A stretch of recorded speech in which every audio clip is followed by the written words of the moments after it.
Salut à toi et bienvenue dans Flashback. Aujourd'hui, en période de confinement, j'espère que t'es bien posé chez toi. En tout cas, c'est la période parfaite pour t'écouter de la musique. On va s'attaquer à l'un des artistes les plus écoutés de la dernière décennie et ce gars, c'est The Weeknd. C'est parti. Alors déjà, juste pour mettre les choses au clair, The Weeknd, c'est ça.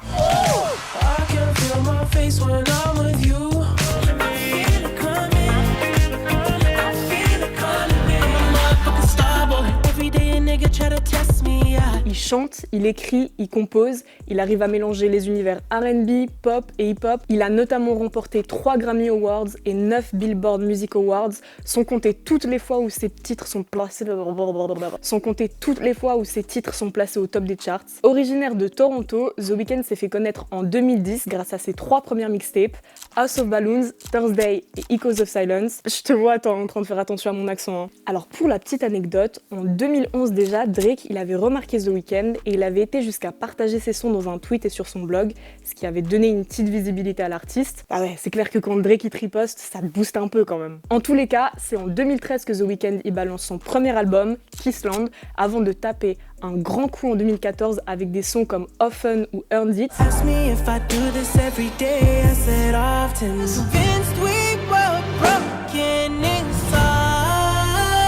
Ou encore le feat avec Ariana Grande, Love Me Harder, qui le font exploser auprès du grand public. Alors du coup, en 2015, il balance son deuxième album méga attendu, Beauty Behind the Madness, qu'il avait teasé avec des gros singles comme The Hills ou Can't Feel My Face. L'album gagne le Grammy du meilleur album urbain contemporain. Puis, l'année suivante, le chef-d'œuvre, l'album Starboy, avec plusieurs collabs très insignifiantes, je souligne, genre les Daft Punk, Lana Del Rey, Kendrick Lamar ou encore Future, rien que ça. Et à nouveau, le Grammy du meilleur album urbain contemporain.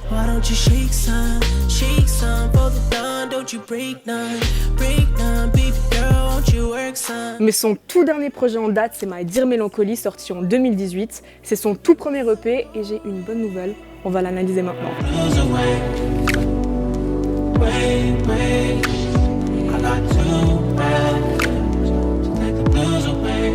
C'est dans la nuit du 29 au 30 mars 2018 que The Weeknd il a balancé par surprise My Dear Melancholy. Comme le titre l'annonçait, cette EP de 6 tracks n'est pas basée sur la joie de vivre. Pour ce projet, The Weeknd il s'est basé sur 2 ruptures amoureuses avec Selena Gomez et Bella Hadid. Et j'ai une info accablante les amis. À l'époque, The Weeknd il avait prévu tout un album Good Vibe, mais il a fini par le détruire parce qu'il correspondait plus à l'état d'esprit dans lequel il se trouvait suite à ses séparations.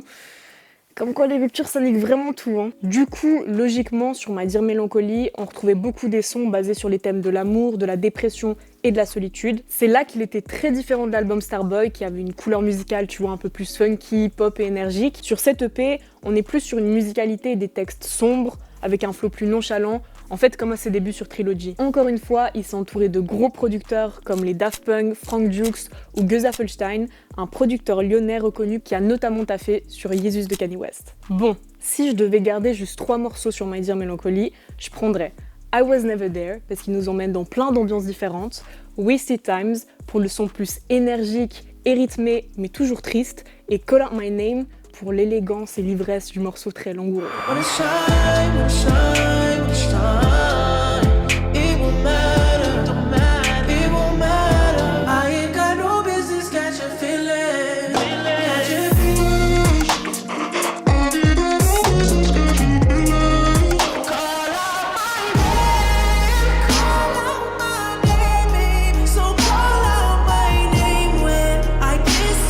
Déjà, est-ce que vous validez mon top 3 et balancez-moi votre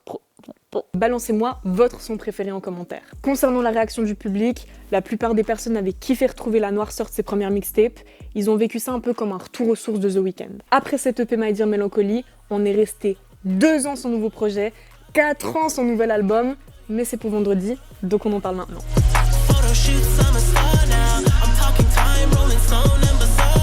After Hours, voilà le nom de son 4e album. Comme à son habitude, pour teaser, il a balancé plusieurs singles fracassants, Heartless, Blinding Lights, After Hours et Scared to Live, qu'il a même performé en live sur un plateau télé.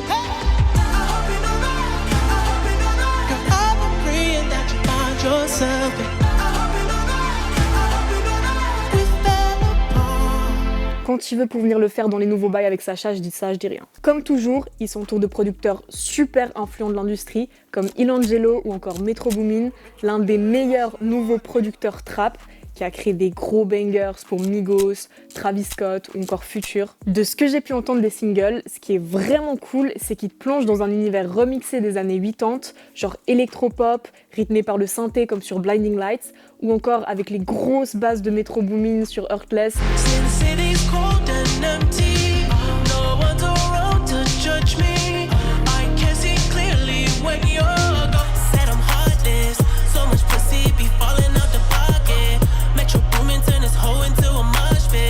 Mais, mon son préféré, c'est After Hours, avec son atmosphère très brumeuse.